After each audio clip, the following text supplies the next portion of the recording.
Chapter 40. I returned to India. Gratefully, I was inhaling the blessed air of India. Our boat Rajputana docked on 22nd August 1935 in the huge harbour of Bombay.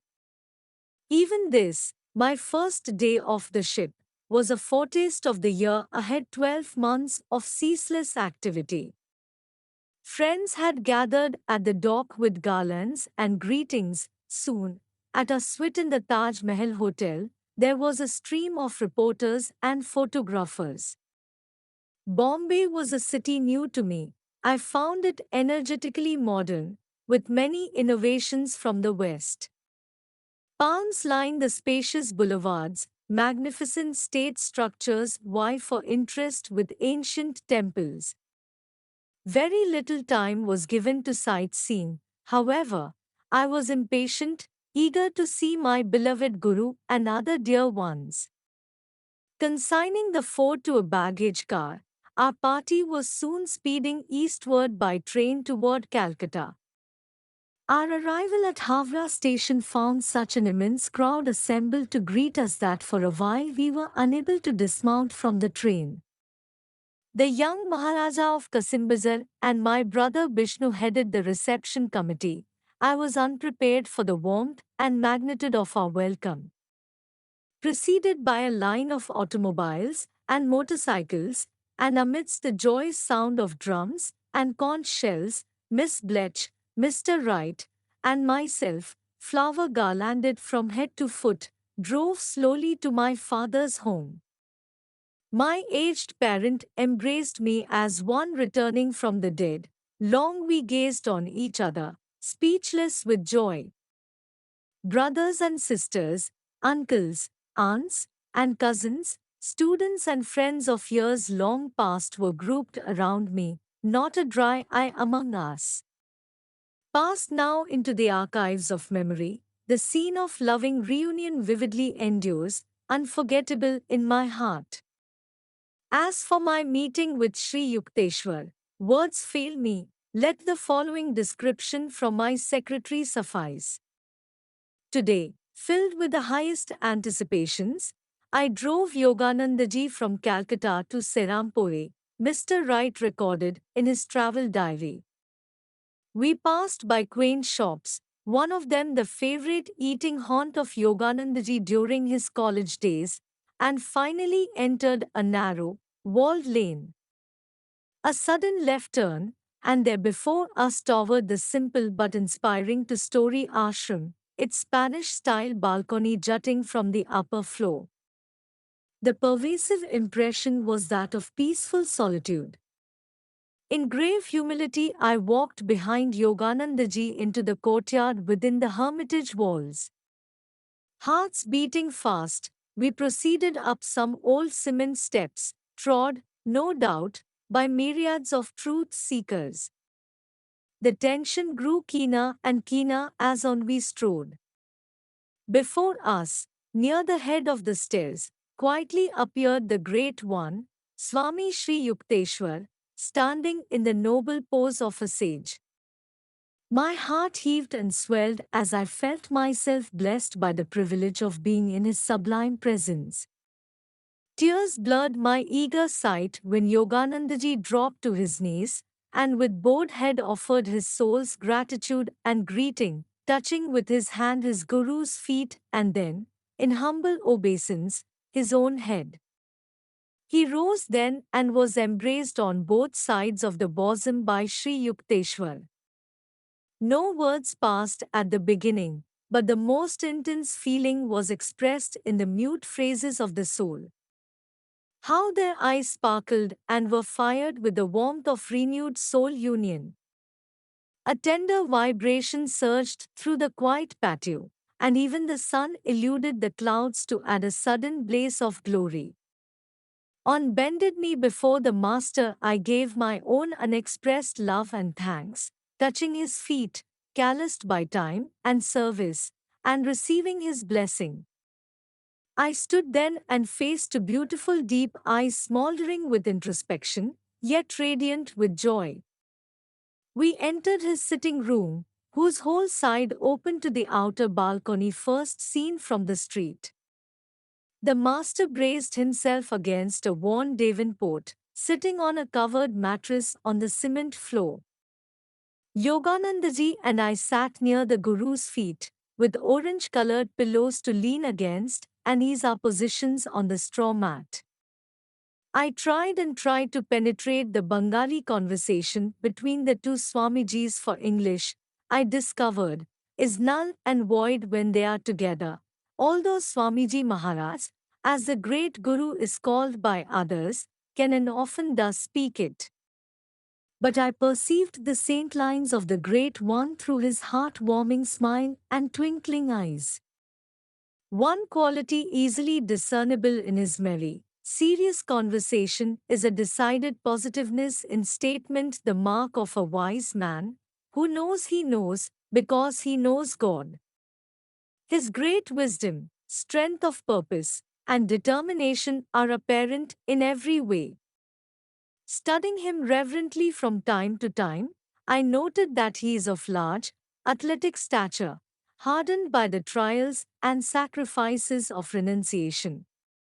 His poise is majestic, a decidedly sloping forehead, as if seeking the heavens, dominates his divine countenance.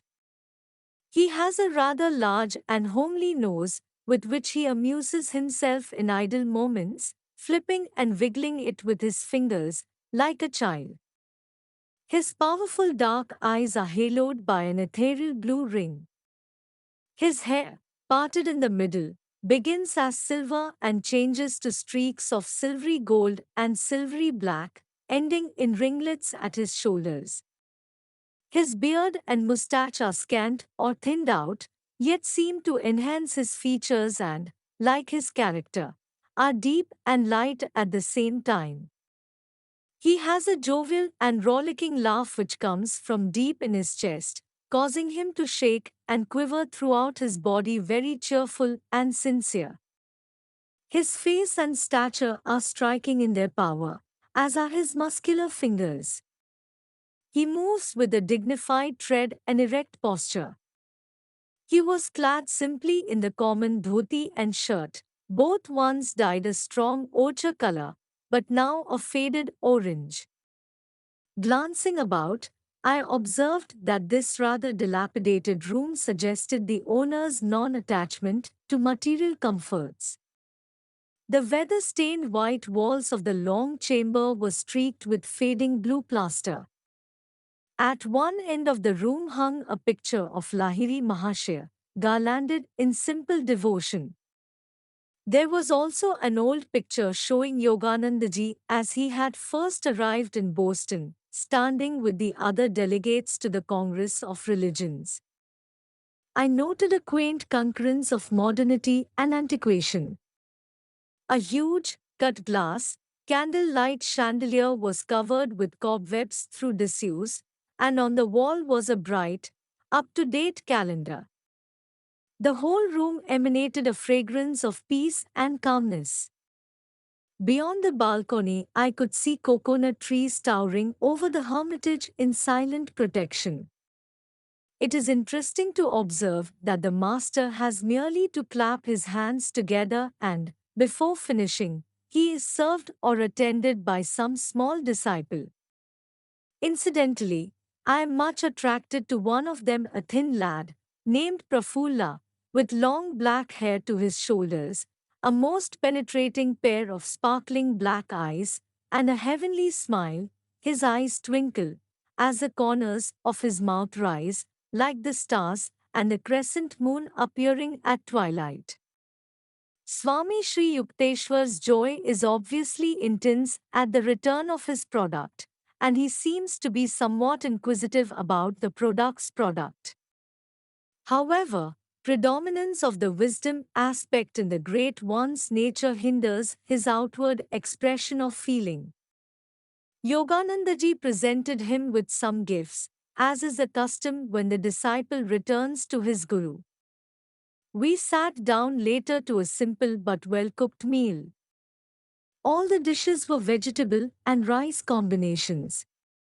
Sri Yukteswar was pleased at my use of a number of Indian customs, finger eating for example.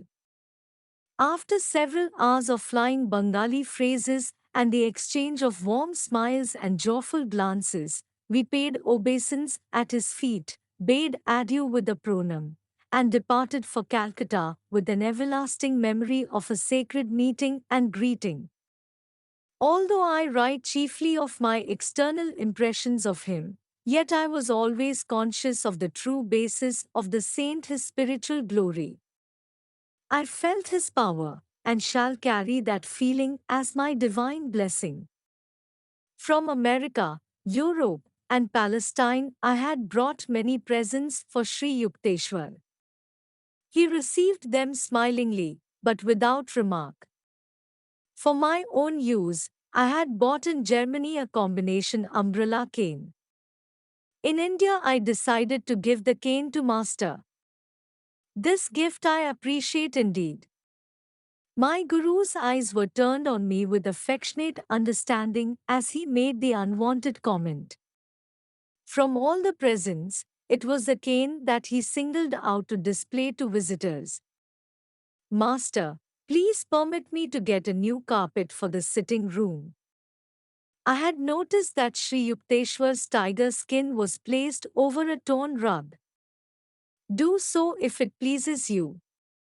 My Guru's voice was not enthusiastic. Behold, my tiger mat is nice and clean. I am monarch in my own little kingdom. Beyond it is the vast world, interested only in externals. As he uttered these words, I felt the years roll back. Once again, I am a young disciple, purified in the daily fires of chastisement. As soon as I could tear myself away from Serampore and Calcutta, I set out, with Mr. Wright, for Ranchi. What a welcome there! A veritable ovation. Tears stood in my eyes as I embraced the selfless teachers who had kept the banner of the school flying during my 15 years' absence. The bright faces and happy smiles of the residential and day students were ample testimony to the worth of their many-sided school and yoga training. Yet, alas, the Ranchi institution was in dire financial difficulties. Sir Manindra Chandra Nandi, the old Maharaja whose Kasimbazar palace had been converted into the central school building, and who had made many princely donations, was now dead. Many free, benevolent features of the school were now seriously endangered for lack of sufficient public support. I had not spent years in America without learning some of its practical wisdom, its undaunted spirit before obstacles. For 1 week I remained in Ranchi, wrestling with critical problems. Then came interviews in Calcutta with prominent leaders and educators, a long talk with the young Maharaja of Kasimbazar, a financial appeal to my father, and lo, the shaky foundations of Ranchi began to be righted. Many donations, including one huge check, arrived in the nick of time from my American students. Within a few months after my arrival in India, I had the joy of seeing the Ranchi school legally incorporated. My lifelong dream of a permanently endowed yoga educational center stood fulfilled. That vision had guided me in the humble beginnings in 1917 with a group of 7 boys. In the decade since 1935, Ranchi has enlarged its scope far beyond the boys' school. Widespread humanitarian activities are now carried on there in the Shyama Charan Lahiri Mahashay Mission. The school, or Yogoda Sat Sangha Brahmacharya Vidyalaya, conducts outdoor classes in grammar and high school subjects. The residential students and day scholars also receive vocational training of some kind. The boys themselves regulate most of their activities through autonomous committees. Very early in my career, as an educator, I discovered that boys who impishly delight in outwitting a teacher will cheerfully accept disciplinary rules that are set by their fellow students. Never a model pupil myself, I had a ready sympathy for all boyish pranks and problems. Sports and games are encouraged, the fields resound with hockey and football practice. Ranchi students often win the cup at competitive events. The outdoor gymnasium is known far and wide. Muscle recharging through willpower is the Yogoda feature, mental direction of life energy to any part of the body. The boys are also taught asanas, postures, sword and lathi, stick, play, and jujitsu. The Yogoda health exhibitions at the Ranchi Vidyalaya have been attended by thousands. Instruction in primary subjects is given in Hindi to the Kauls, Santals, and Mundas, aboriginal tribes of the province. Classes for girls only have been organized in nearby villages. The unique feature at Ranchi is the initiation into Kriya Yoga. The boys daily practice their spiritual exercises, engage in Gita chanting, and are taught by precept and example the virtues of simplicity, self-sacrifice, honor, and truth. Evil is pointed out to them as being that which produces misery, good as those actions which result in true happiness. Evil may be compared to poisoned honey, tempting but laden with death. Overcoming restlessness of body and mind by concentration techniques has achieved astonishing results. It is no novelty at Ranchi to see an appealing little figure, aged 9 or 10 years, sitting for an hour or more in unbroken poise, the unwinking gaze directed to the spiritual eye. Often the picture of these Ranchi students has returned to my mind as I observed collegians over the world who are hardly able to sit still through one class period. Ranchi lies 2,000 feet above sea level. The climate is mild and equable. The 25-acre site, by a large bathing pond, includes one of the finest orchards in India 500 fruit trees mango, guava, lychee, jackfruit, date. The boys grow their own vegetables and spin at their charkas. A guest house is hospitably open for Western visitors. The Ranchi library contains numerous magazines and about 1,000 volumes in English and Bengali, donations from the West and the East. There is a collection of the scriptures of the world. A well-classified museum displays archaeological, geological, and anthropological exhibits, trophies, to a great extent, of my wanderings over the Lord's varied earth. The charitable hospital and dispensary of the Lahiri Mahasha Mission, with many outdoor branches in distant villages, have already ministered to 150,000 of India's poor. The Ranchi students are trained in first aid and have given praiseworthy service to their province at tragic times of flood or famine. In the orchard stands a Shiva temple with a statue of the blessed master, Lahiri Mahashaya. Daily prayers and scripture classes are held in the garden under the mango bovers. Branch high schools, with the residential and yoga features of Ranchi, have been opened and are now flourishing. These are the Yogoda Sat Sangha Vidyapeeth School for boys at Lakshmanpur in Bihar and the Yogoda Sat Sangha High School and Hermitage at Ismalichak in Midnapur. A stately Yogoda mat was dedicated in 1939 at Dakshineswar, directly on the Ganges. Only a few miles north of Calcutta, the new hermitage affords a heaven of peace for city dwellers. Suitable accommodations are available for Western guests, and particularly for those seekers who are intensely dedicating their lives to spiritual realization. The activities of the Yogoda Math include a fortnightly mailing of self-realization fellowship teachings to students in various parts of India. It is needless to say that all these educational and humanitarian activities have required the self-sacrificing service and devotion of many teachers and workers. I do not list their names here because they are so numerous, but in my heart each one has a lustrous niche. Inspired by the ideals of Lahiri Mahashaya, these teachers have abandoned promising worldly goals to serve humbly, to give greatly. Mr. Wright formed many fast friendships with Ranchi boys, clad in a simple dhoti. He lived for a while among them. At Ranchi, Calcutta, Srirampur, everywhere he went, my secretary, who has a vivid gift of description, hauled out his travel diary to record his adventures. One evening I asked him a question. Dick, what is your impression of India? Peace, he said thoughtfully. The racial aura is peace. This marks the end of chapter 40. Thank you for liking and following the channel.